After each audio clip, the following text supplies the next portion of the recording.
Olá, seja bem-vindo ao EAD na UFAL, um programa que conecta você aos principais pilares de educação à distância aqui da Universidade Federal de Alagoas. A educação à distância conta com difusões de tecnologias de ensino que renovam a cada dia. Para conversar sobre as novas iniciativas e estratégias na construção da educação à distância, recebemos hoje aqui no nosso estúdio o professor Eduardo Seton. Confira agora a entrevista na íntegra. Olá, estamos começando mais um EAD na UFAL. Hoje em nosso estúdio nós recebemos o professor Eduardo Seton, que é do CETEC, da Universidade Federal de Alagoas.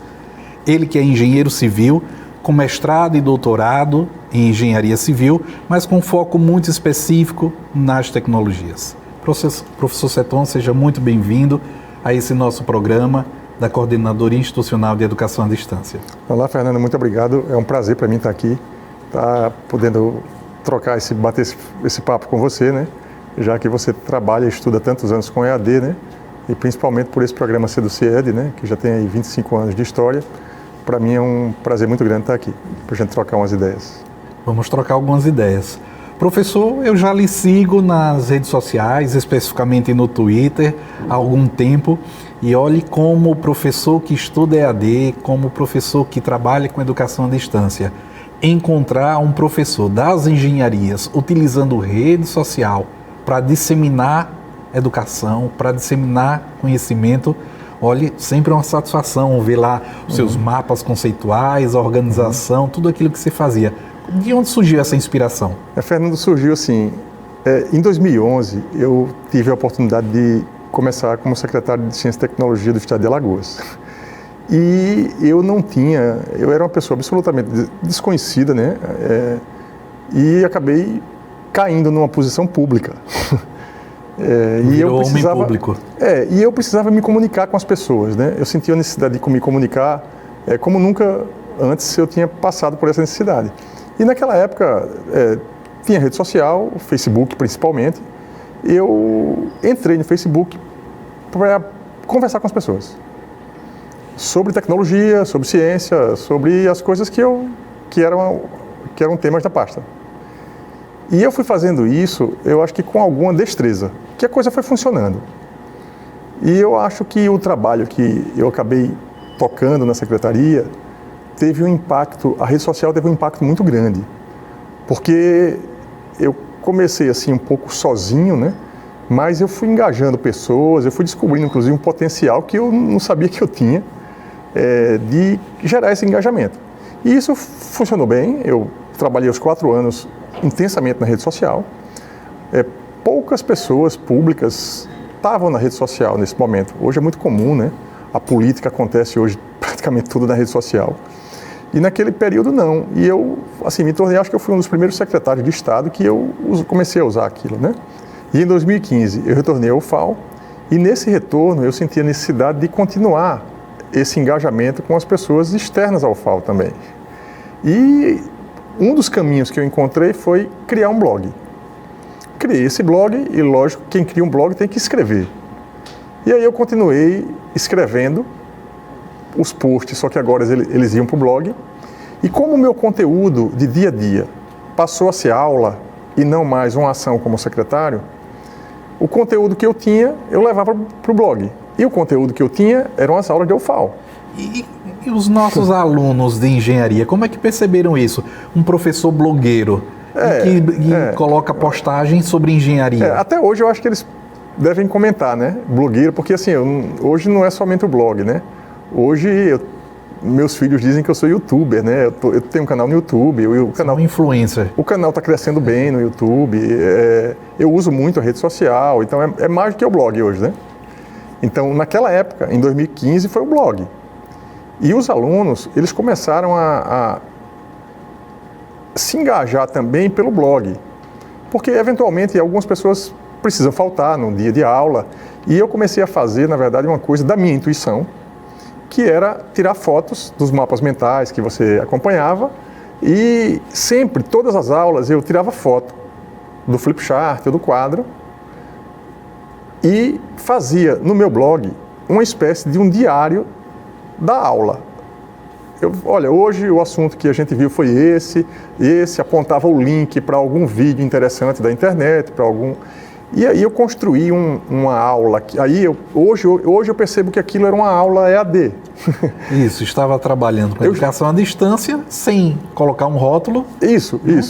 E aí os alunos começaram quando faltava aula, e muitos deles, eu dizia, olha pessoal, eu vou colocar esse link lá no blog, vocês acompanham depois. Então, durante a aula, eu fazia já o que eu faço hoje. Pessoal, na descrição do vídeo aqui, no YouTube eu faço assim, na descrição do vídeo tem um link para esse lugar. E vocês podem continuar a leitura lá. E eu fazia isso no blog, estático, eu não tinha o vídeo, era uma foto do quadro, e eles começaram a se engajar. E eu comecei a perceber uma coisa muito importante, Fernando, que inclusive me emocionou na época, que eu fiz uma prova, aí quando eu fui fazer a prova, teve uma aluna que se aproximou de mim e fez assim, professor, você pode me dar uma prova para eu levar para casa, porque a minha mãe está fazendo o curso. Então, como eu dou aula de empreendedorismo, inovação, né, eu comecei a sentir que o poder do EAD. Na verdade, nessa hora, eu percebi, tem mais gente, além dos alunos, que estão na sala de aula comigo do curso de engenharia. Que estão sendo alcançados. Eu tive esse insight na hora e disse, rapaz, isso tem um poder muito grande de educação. E aí eu incrementei, né? Aí eu fui, intensifiquei. De fato, eu tirava todas as fotos de quadros e colocava na internet. Aí eu colocava no blog, colocava no YouTube, no Twitter, não tinha YouTube ainda, eu não usava, colocava no Facebook, Twitter, essas coisas. E isso foi acontecendo, isso passou a ser parte da minha rotina. Dava um trabalhão, porque depois da aula eu tinha que parar e fazer praticamente uma outra aula, né? Era isso que eu queria saber, dos desafios. Tinha apoio, não tinha apoio? Não tinha apoio. Assim, aí eu comecei, por exemplo, como eu gosto muito de tecnologia, trabalhei muito com programação, eu próprio criei o blog, eu próprio editava tudo. Então, até hoje é assim, né? Então, tudo o que eu faço hoje no YouTube, tudo sou eu que faço. Não tem uma segunda pessoa me ajudando no processo hoje que eu trabalho, né? Então, é que é a mesma coisa como era em 2015. Então, é um grande desafio que eu tenho hoje de ter um apoio para ter pessoas me ajudando na produção para melhorar a qualidade, né? Porque se eu tiver gente me ajudando, realmente eu vou melhorar a qualidade, até porque eu mapeei o processo todo, eu entendi o processo todo, né? Eu fiz um pouquinho... Fez um fluxograma de toda a produção, né? Eu sei hoje a produção de um vídeo, eu sei editar vídeo, eu sei uma série de coisas que é incomum para um professor, né? Mas isso foi possível para mim porque eu sempre gostei muito de tecnologia, né? Eu programo desde da minha graduação, assim, programo mesmo, né? E a tecnologia é uma espécie de um hobby para mim, né? Então, para mim, acabou sendo um pouco mais fácil. Aí o blog, apesar assim, foi fácil, mas é muito duro. Eu fiz na pandemia muitos cursos online para aprender a usar as ferramentas, né? E hoje eu fico pensando, né? Como que o online foi bom para mim. Né? Você vê que isso também foi bom para os outros professores do CETEC, da UFAL? Como é que você vê essa situação? Conseguimos aproveitar da pandemia para aprender mais sobre tecnologia, sobre o poder da tecnologia para alcançar as pessoas? Na verdade, Fernando, eu não estou fugindo da pergunta que você me fez, não. Eu precisaria responder, né? Mas eu não tenho a resposta, eu vou lhe explicar por quê. Porque nós somos muitos professores, eu não sei a quantidade, eu acho que deve ter aí mais de 1000 professores na universidade, e cada um de nós deu o seu jeito. E eu não sei qual foi o jeito que os meus colegas deram, porque o universo de contato de dia a dia nosso ficou muito restrito. Converso pelo WhatsApp, né? Eu converso com muito poucos colegas durante a semana. Às vezes mais burocracias da unidade acadêmica, né? Acompanho um ou outro caso de professores que estão fazendo alguma coisa diferente na internet, chega para mim, né? Mas eu não sei como é que cada um se virou, né, no processo, porque eu acho que o que a gente teve que fazer foi isso, né? E como eu trabalho muito com inovação, eu imagino que muitas pessoas tenham sofrido, todo mundo sofreu na pandemia, né? Um sofrimento generalizado, isso. O sofrimento assim, na essência da palavra, globalizado, com perdas, com a Covid, com sequelas, com tudo, mas assim, falando especificamente do contexto do trabalho, também é um sofrimento, né? De você, de repente, não ter mais a sala, não ter uma rotina, não ter mais a sala de aula, não ter mais o contato, Foi um negócio chocante para todo mundo, né? Só que eu acho que hoje está todo mundo também um pouco chocado com a volta. Porque todo o processo de mudança, ele tem um impacto muito grande na vida da pessoa. Então... Nós estávamos preparados para voltar? Não sei, eu acho que não. Acho que não. Eu acho que, no geral, assim, aí é uma questão de opinião minha. No geral, eu acho que as pessoas, os professores e os alunos se adaptaram bem ao processo, apesar dos problemas que tem o formato, né, de você não se encontrar com as pessoas, de você perder o dia a dia, a interação do dia a dia. Mas eu acho que houve uma adaptação relativamente rápida. E a gente não tem... Eu hoje tenho uma opinião sobre essa volta. Tem o quê? Tem 3 meses que a gente voltou ao... Pôde voltar. Né? Voltou no presencial, no full presencial, né? E a gente está 1 mês de terminar o semestre.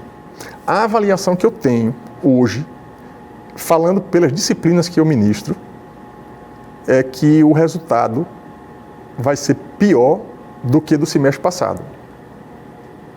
Porque todo mundo, nós professores e os alunos, sentiram a volta. E a volta transcende também, o problema não é a sala de aula. O problema é o quê? A universidade é distante. Então eu sempre digo, eu trabalho muito com métodos de produtividade e de gestão, né? É muito complicado num dia de 24 horas, onde a gente dorme em média 8, vive uma parte do dia, na outra parte trabalha, né? Que também é a vida, né? Mas você de repente não ter 4 horas. Pegando assim, 1 hora para ir, 1 hora para voltar, 1h30, dependendo do lugar. Então você perde no seu dia, no transporte, no trânsito, um conjunto de horas que vai lhe fazer falta. Tá? Que poderiam ser investidas em outras atividades, inclusive atividades de aprendizagem. Que estavam sendo investidas em atividade de aprendizagem. Muitas vezes o aluno, na minha opinião, né? Muitas vezes o aluno diz assim, não, mas eu não consigo acompanhar a aula, eu perco meu foco, tem muito problema, né, no processo em si de você ficar sozinho, mas eu acho que todos os prejuízos da falta de foco, da falta de disciplina, de organização do tempo, da heterogeneidade entre as aulas diferentes de professores, né? Eu acho que, apesar de tudo isso, o tempo de estudo era maior e isso gerava um resultado melhor. Então, é claro que tudo isso que eu estou colocando aqui para você, Fernando, é uma opinião, com base na sensibilidade que eu tenho hoje. Eu não tenho dado, não tenho muito a fazer. Agora eu tenho uma... Mas essa percepção do seu entorno é muito importante, né? É a percepção. E a percepção que eu tenho, assim, a gente tem na EAD, né, pelo que eu aprendi de EAD, agora a gente tem o formato síncrono, o assíncrono e o presencial. Eu vou restringir esses 3, tem umas variações no meio do caminho, né? Mas eu vou resumir a esses 3 e, por incrível que pareça, eu acho que com as metodologias que eu estava usando, o que é mais eficiente é o síncrono. Eu conversando com os alunos na hora. Eu vou justificar a minha opção. Que inclusive esse ano eu não estou usando, eu não dei nenhuma aula síncrona.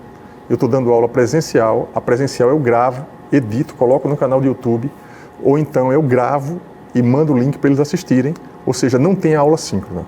E como foi essa transição do CETOM para o YouTube? Quando foi que sentiu a necessidade de ir para o YouTube? Deixa eu só concluir aqui a questão do síncrono, porque as pessoas podem estar pensando, por que a síncrona é melhor? Sim. A síncrona é melhor pelo seguinte, durante a aula, como eu uso muito algumas metodologias ativas de construir o quadro, eu uso uma ferramenta muito bacana que está sendo muito usada nas empresas, por empresas grandes, inclusive, que é uma ferramenta chamada Miro. Meus mapas mentais do Flipchart passaram a ser nas ferramentas. Então, na hora da aula, se você entrar lá no meu canal do YouTube, que eu vou falar sobre ele, você vai ver que eu construía coisas em tempo real com os alunos. Pessoal, vamos construir isso aqui comigo. Então, aparece nos meus vídeos lá no YouTube, aparece os alunos construindo o mapa comigo, construindo as matrizes de SWOT comigo, da administração. Então, o que é que acontecia, Fernando? E que eu só estou tendo essa sensibilidade agora. Quando eu terminava a aula, os alunos já estavam com o trabalho encaminhado, porque eles já tinham feito a parte do trabalho comigo na hora da aula. Então, quando terminava a aula, era simplesmente continuar o trabalho que a gente já tinha começado na sala.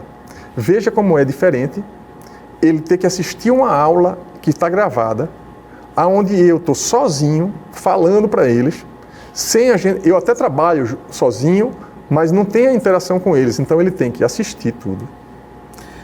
O poder da interação, aprendizagem colaborativa, cooperativa, no síncrono, tudo isso você consegue fazer. E a grande sacada que eu acho da tecnologia, do EAD, nesse processo, é a organização de você acumular os conteúdos digitalmente. Aqueles mapas mentais que eu escrevia no quadro, que eu tirava foto, aquilo ali está num formato que é difícil de você recuperar. Você tira foto, mas para você catalogar as fotos, é um monte de quadro que você não sabe onde é. E hoje não, hoje tem um quadro, cada aula tem um quadro, então, desde o PLE até hoje, os conteúdos meus foram se acumulando e melhorando, porque o meu quadro digital ninguém apaga. Porque quando a gente termina uma aula no quadro negro normal, né, na sala, o professor que vai dar a aula seguinte, ele tem que apagar, e quando eu vou começar a outra aula, o meu quadro está apagado.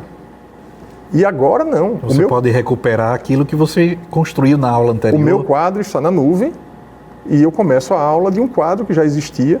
E veja, na turma seguinte, o quadro melhora porque eu agrego conteúdo ao quadro que já tinha e eu não vou ter que resgatar o tema da aula passada, porque a aula passada já está documentada. Isso tem um valor incrível, na minha opinião. Isso. E foi aí que também o YouTube, aí foi que entrou o YouTube, porque eu percebi, né, que aquela intuição lá do blog, que eu tinha um vídeo a fazer e aquele vídeo ele tinha um poder muito grande. Né? Por quê? Porque hoje, quando eu termino a aula, se eu não gravar a aula, Fernando, eu fico com a sensação de que me faltou alguma coisa. Fiz a metade do trabalho. Como se eu tivesse feito a metade do trabalho, mas mais do que isso, assim, eu acho que a aula gravada, ela tem um poder assim, de perpetuar o conteúdo, né? Perpetuar o conhecimento do professor, porque está lá. Eu assisto algumas aulas minhas que eu dei há 2 anos atrás, 3 anos, que na verdade eu nem me lembrava mais que eu tinha aquele conteúdo comigo, porque a gente é muita coisa, a gente acaba esquecendo das coisas. E isso para mim foi um poder incrível, assim. Então eu criei o canal do YouTube, né? E aí as pessoas começaram a surgir até alguns convites, função do canal mesmo, né? Para participar de outros cursos à distância, né? E eu estou super animado, na verdade, com o canal, né? As pessoas que estiverem assistindo essa entrevista aqui podem ir lá, se inscrever, curtir os vídeos, deixar comentário, engajar, porque eu preciso crescer muito na rede social, gosto muito do processo, né? E hoje eu me considero, assim, um professor online, entendeu? Aquele professor de aula presencial, eu estou indo, né? Eu sempre cumprindo com meus deveres no presencial. Eu não acho que o presencial é o mais produtivo, acho importante. Eu acho que tem algumas vantagens no presencial que eu senti também na volta, né? Vou te dar um exemplo de uma coisa do dia a dia. É muito diferente você estar dando aula. Por exemplo, essa entrevista aqui você podia fazer comigo online, live, né? Sim. Mas aqui eu estou falando, eu estou olhando para você, eu sei quando você talvez tenha alguma dúvida, queira complementar uma pergunta, a linguagem corporal fala muito, né? E você, quando está dando uma aula, o aluno faz assim porque ele está em dúvida de alguma coisa. Aí você faz, fulaninho, o que é que você não entendeu? Então, o jeito do aluno diz muito, né? Diz muita coisa e melhora muito a qualidade da aula. Porque mesmo que ele não fale, você vai interpretar ali, você que é um professor já que tem uma experiência de sala de aula, e você vai melhorar a aula, você vai provocar e ele vai perguntar. E no modo online, câmeras fechadas, né, mesmo que as câmeras estivessem abertas, você não tem mesmo campo de visão que você tem numa sala de aula, né, de repente muitas carinhas ali, né? E você tem que focar às vezes naquele material que você está trabalhando como conteúdo, né? Fernando, aí você agora, esse ponto que você tocou é um ponto muito importante também do presencial. Quando eu vou para a aula presencial hoje, eu gosto muito da aula do presencial porque eu boto meu celular para gravar, aperto o botão e eu me concentro somente no conteúdo. E quando você se concentra no conteúdo é diferente, tipo de você estar concentrado no conteúdo, ou você está concentrado no conteúdo, está preocupado se a câmera está funcionando, está preocupado se o microfone está funcionando. Então você perde a capacidade de concentração porque é muita coisa para você fazer simultâneo. Então, quando eu hoje sinto isso, por exemplo, se eu tivesse um apoio maior, por exemplo, de tecnologia, assim como a gente está gravando aqui, né? Tem as pessoas que estão aqui na operação, que estão dando apoio para a gente. Imagina que a gente tivesse que fazer isso tudo sozinho. É assim a minha aula. Eu levo tudo, eu levo alguns equipamentos para a sala, instalo, chego uma hora antes, depois para desmontar. Então, o processo em si de uma aula, para se gravar uma aula, pode ser simples, você chega lá, coloca um celular, hoje a tecnologia facilita muito isso, mas para você fazer uma coisa de qualidade, requer um trabalho, requer apoio, requer pessoas, entendeu? Porque senão o professor perde o foco do maior valor que ele tem, que é o conteúdo, né? Mas você é um exemplo vivo de que dá certo.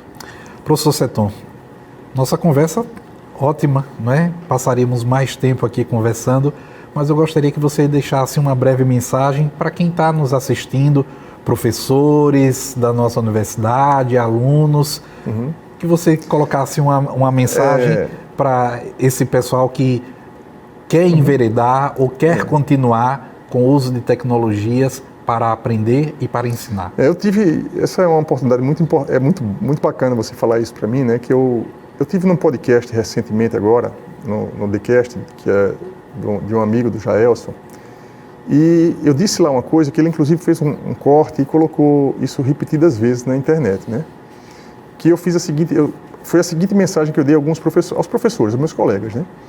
Que tem muitas pessoas na internet que, tipo assim, não são professores de carreira, de vocação até, entendeu? E eles se tornaram professores para poder ensinar e ganhar dinheiro na internet dando aula. Então, hoje, existe um universo, um conjunto enorme de pessoas que, tipo, nunca deram uma aula e se tornaram professores e estão, inclusive, utilizando técnicas de marketing digital, de rede social, ganhando um bom dinheiro com isso, né? Então, mas que não tem um objetivo claro de educar, né? Exato, tem de tudo. Na verdade, você vê de tudo hoje na internet, né? Então, tem muitos professores educando, de fato. Então, eu participo de um grupo, eu estou fugindo um pouquinho aqui, eu participo de um grupo de professores, porque eu comprei um curso para aprender uma ferramenta chamada OBS. E a gente tem um grupo no Telegram que tem professores do Brasil inteiro, de ensino médio, de ensino superior, a gente vai se ajudando ali o equipamento. Hoje mesmo eu dei uma dica de equipamento para um colega de Fortaleza. Então, porque tem um grupo de quase 500 professores nesse Telegram. E aí a gente vai se ajudando, e todo mundo de várias idades, inclusive, usando a tecnologia, né? Então, e todos eles estão com um canal no YouTube, porque viram que é uma possibilidade de você educar, de você até monetizar, você ter um ganho ali financeiro ali do processo. Então, e de vocês difundir o conteúdo amplamente. Do ponto de vista do aluno, veja, todo aluno, ele potencialmente é um professor, né? Então, nós fomos alunos, a gente estudou na mesma escola, inclusive, né? Isso. Nós viramos professores. Os nossos alunos, uma parte pode virar professor, e hoje tem alguns que já são, inclusive, que na engenharia tem muitos alunos, eu tenho muitos alunos que são professores de matemática, de biologia, de matemática, química e física, sim, basicamente, para vestibular, para Enem, né? Então, eles também têm esse poder de repente, fazer do ensino online uma profissão, né? Mas mais do que ensinar na internet, a grande mensagem para mim, que eu sempre digo isso para meus filhos, meus alunos, para colegas, é que a gente está com uma oportunidade ímpar de aprender na internet. Então, eu usei isso na pandemia. Eu já citei aqui, assim, eu fiz, Fernando, mais de 20 cursos online. Tudo que você imaginar, tecnologia, como escrever um livro, como usar rede social, tudo que você imaginar, culinária, tudo que você imaginar. Então, o volume de coisas que eu aprendi na pandemia, porque passou a ser o meu hobby, de fato, eu sempre digo, rapaz, eu acho que eu fiz um doutorado na pandemia. Eu montei uma espécie de uma grade. Eu acho que é até uma sugestão, uma mensagem que eu quero deixar, né? É que você, de repente, monta um processo do que é que você precisa aprender, né? Monta uma gradezinha, olha, eu vou fazer esse ano, eu vou fazer esse curso, esse, para que eu possa, o ano que vem, estar fazendo isso, estar melhorando. E as oportunidades estão postas. Impressionante. Professor, muito obrigado por sua presença aqui conosco, né? Será sempre bem-vindo na CIED. Esperamos contar com o seu know-how, a sua competência toda na gravação de vídeos, utilizando também o nosso espaço, né? Utilizando o espaço da CIED. Eu agradeço, Fernando, pela oportunidade de estar aqui, né? Eu sei do poder que tem, né, o programa, né, a CIED, né, tem um papel muito importante, inclusive no ensino à distância, né. Eu acho que a gente conseguiu fazer alguma coisa na internet também pelos estudos que foram feitos aí, as pesquisas, o Moodle, as coisas todas, essas plataformas que a gente usa, né. E eu estou à disposição aí para poder contribuir, né, e colaborar e aprender também muito com vocês. Muito obrigado. Muito obrigado. Encerramos aqui mais um EAD na UFAL. Esperamos você no nosso próximo programa.